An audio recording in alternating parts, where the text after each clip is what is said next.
नमस्कार, मैं अनिल श्रीवास्तव, श्रमिक नेता बिहार। आज हम आपको याद दिलाना चाहते हैं उन नौजवानों को, जिस नौजवानों के संबंध में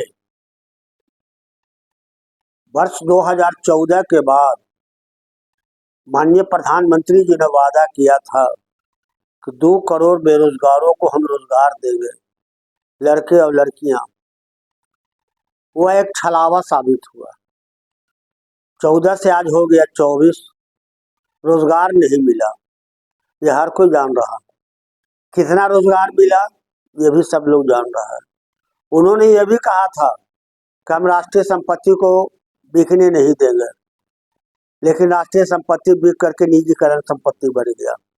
ये भी बात सही है। 10 वर्षों में उन्होंने यह भी कहा था कि सब लोग खाते में काला धन के रूप लाने के लिए खाते में पैसा जो है उसको जमा करो बैंक में, 15-15 लाख रुपए आपको मिलेगा। काहे के लिए मिलेगा भाई? तो जितना लोग का काला धन है वो 15 लाख रुपया में आपको रिटर्न किया जाएगा। अंधाधुन की तरह लोगों ने बैंक में पैसा जमा करना शुरू कर दिया। मारा मारी, धन का भंगा, भीड़ लगा के, लाइन लगा के, ठेला ठेलम पैसा जमा किया। 15 लाख रुपया के बजाय 5 रुपया नहीं आया। वो भी एक छलावे साबित हुआ। मतलब 10 वर्षों के अंदर में माननीय प्रधानमंत्री जी ने केवल छलावा के अलावा कुछ काम नहीं किया जो गरीबों के अंदर है। दिखावट के रूप में चारों तरफ कहीं 3.5 अरब का प्रतिमा खड़ा करा दिया, कहीं 3.5 अरब का भगवान की मूर्ति बनवा दिया, वगैरह वगैरह, और कहा कि देश जो है तो हम आगे की ओर ले जा रहे हैं। अब अपने को न जाने कितने देशों का उन्होंने यात्रा किया, कोई वर्णन नहीं है। सबसे अग्रणी भूमिका निभाया यात्रा करने में, और अपने आप को विश्व गुरु का दर्जा प्राप्त करने का महारथी हासिल किया। दिन भर में 10 बार सूटों बदलते हैं, इसमें कोई दो राय नहीं है। चाहे वो सूट 20,000 का हो, चाहे 15,000 का हो, चाहे 40,000 का हो, चमचमाती हुई गाड़ी पर भी चलते हैं। और तो और अपने निजी स्तर पर प्लेन भी खरीद लिया। मतलब कहने का अर्थ है कि दिन प्रतिदिन अपनी ओर विकास की ओर ले जाते हुए 10 वर्षों में प्रयास किया।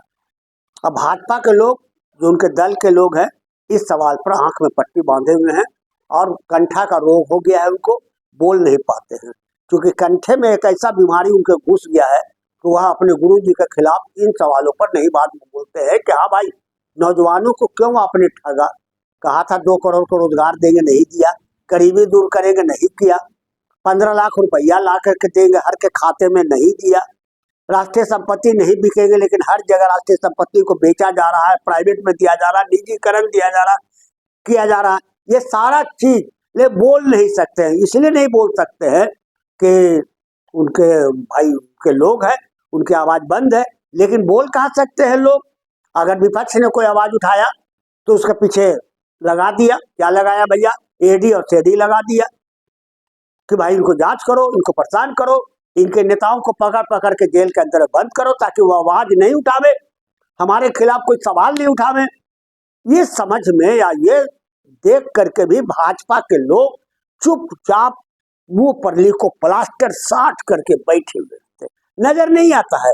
और तो और बड़का बड़का पगड़ा बांध लेते हैं, पगड़ा, और एकदम लगता है कि जैसे कोई सम्राट के रूप में आए हुए।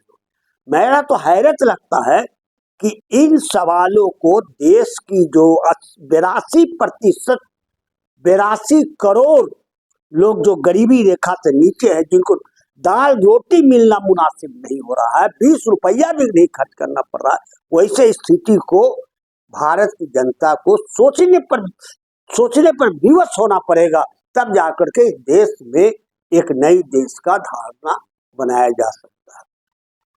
नौजवान को जब नहीं मिला, नौजवान भागा निजी कंपनी की ओर, कहा कि चलो भाई निजी कंपनी में लगाओ नंबर, आखिर हमारा रोजगार तो मिलना चाहिए, पेट तो चलना चाहिए। तो वे बेचारे लोग भागना शुरू किए, लड़का लड़कियां सब जगह। और ये मैं देखा कि कई जगह प्राइवेट तौर पर निजी संस्थाओं के मालिकों ने अपना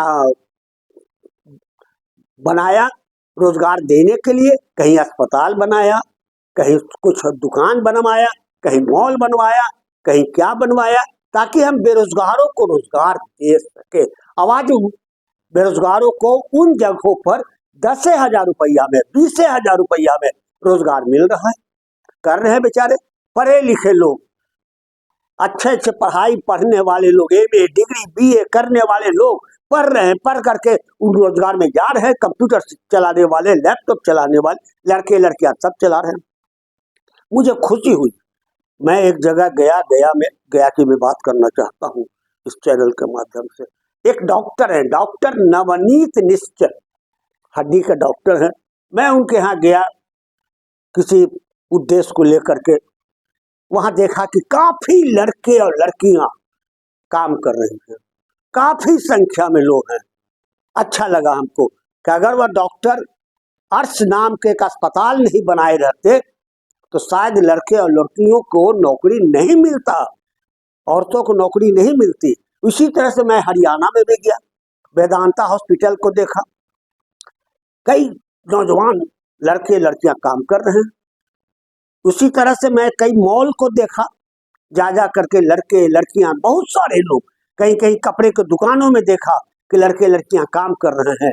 अच्छा लगा कि चलो भाई, कम से कम निजी मालिकों ने उन बेरोजगारों को रोजगार तो दिया कुछ कमाने के।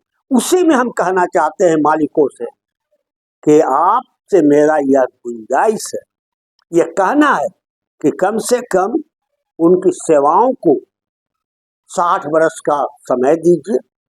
60 वर्ष के पहले उनका अवकाश ग्रहण नहीं करवाया जाए, उनको निकाला नहीं जाए, ये हमारा एक सवाल है उनसे। साथ साथ उनको पीएफ दिया जाए, साथ साथ उनको ग्रेच्युटी दिया जाए, साथ साथ उनको प्रमोशन समय समय पर दिया जाए, साथ साथ जो है सो उनके पेंशन का योजना जो है 60 वर्ष के बाद या 15 वर्ष के सेवा काल बीतने के बाद जो होता है वह दिया जाए। अगर वह दुर्घटना में मर जाते हैं या एक्सीडेंट हो जाते हैं किसी कारणवश, तो उनकी पत्नी को सेवा काल का जो भी पेंशन वगैरह होता है वो दिया जाए। अगर ये सारी सुविधाएं मालिक विचार करके, सोच करके उन नौजवानों के ऊपर यह लागू करे तो हमको थोड़ा सा लगता है कि हाँ, उनके बेचारे का भविष्य बनेगा, और नहीं तो उनका कोई भविष्य। जैसा अभी हमने देखा एक सुरक्षा में SIS है, कोई कंपनी है सुरक्षा, उसको मैंने बहुत अध्ययन किया। अध्ययन करने के बाद पता लगा है कि SIS कंपनी भी जो है तो एक निजी कंपनी है, लेकिन उसके अंदर का जो कर्मचारी काम करते हैं उनको 60 वर्ष का सुविधा मिलता है। उनको नौकरी से हटाया नहीं जल्दी जाता 60 वर्ष के पहले, हटाया जाता तो पेंशन वगैरह का भी सुविधा हम सब पूछा। इसीलिए हमको अच्छा लगा, और हम मालिकों से कहना चाहते हैं, तमाम निजी कंपनी के क्षेत्रों में संचालन करने वाले मालिकों से कहना चाहते हैं, आप भी उन कर्मचारियों को जो बेचारे अपने उम्र गुजार रहे हैं, अब उनको कहीं नौकरी नहीं मिलेगा, ये छलावा भारत जो बन चुका है, ये शासक वर्ग के, जो भाजपा के शासक वर्ग के द्वारा जो छलावा बना है, उसमें इन नौजवानों को नौकरी अब नहीं मिलने वाला है। और जो नौजवान निजी कंपनी और क्षेत्रों में काम कर रहे हैं, उनके सुरक्षा के लिए, उनके भविष्य के लिए आप चिंतन करो, और उन तमाम चीजों को आप उनके पीछे लग दो, उनको सारी सुविधाएं दो, हर तरह का सुविधाएं दो। जो राष्ट्रीय संपत्ति के अंदर, राष्ट्रीयकरण संपत्ति के अंदर सरकारी नौकरियों में जो मिलता है, वही सुविधाएं आप लागू करो उनको, ताकि उनका भविष्य सुरक्षित बना रहे, सुरक्षित रहे कि रिटायरमेंट के बाद 60 वर्ष के बाद उनको किसी के आगे हाथ पसारना नहीं पड़े, पेंशन मिलता रहे, चलता रहे। ये मैं चाहता हूं, चूंकि भारत को जो वादा किया गया था वह वादा माननीय प्रधानमंत्री जी ने पूरा नहीं किया, और उनके दल के लोग, जो भाजपा के लोग हैं, वो तो अभी भी एकदम चुपचाप ऐसे करके मुंह पर पट्टा और कंठा में रोग लेकर के डॉक्टर के यहाँ इलाज कराते चल रहे हैं कि देखिए हमारा आवाज में नहीं निकलता है, गुरु जी के सामने क्या करें। ये चीज, और इस सारे सवालों को आप विचार करो। मैं नौजवानों से भी अपील करना चाहता हूँ, जो लोग निजी क्षेत्रों में काम करते हैं, कि अगर आपको हमारी मांग, हमारा ये सुझाव अगर आपको पसंद आता है, चाहे वो लड़के हों या लड़कियां हों या जो भी निजी क्षेत्र में काम कर रहे हैं, कि हाँ इनको 60 वर्ष में अवकाश ग्रहण किया जाए, ग्रेच्युटी मिलना चाहिए, पीएफ मिलना चाहिए, पेंशन मिलना चाहिए, एक्सीडेंट होने पर उनके विडो को नौकरी मिलना चाहिए, ये सारा सुविधा अगर आपको अच्छा लगता है कि हाँ होना चाहिए, राष्ट्रीय जन कल्याण समिति का आप पसंद करो, लाइक करो, चैनल को सब्सक्राइब करो और हमारा सदस्य बनो, ताकि हम आपकी आवाज को आवाज बन करके, आपके दर्द को आवाज बन करके हम सरकार के सामने पेश करें। मैं अनिल श्रीवास्तव, श्रमिक नेता बिहार। धन्यवाद।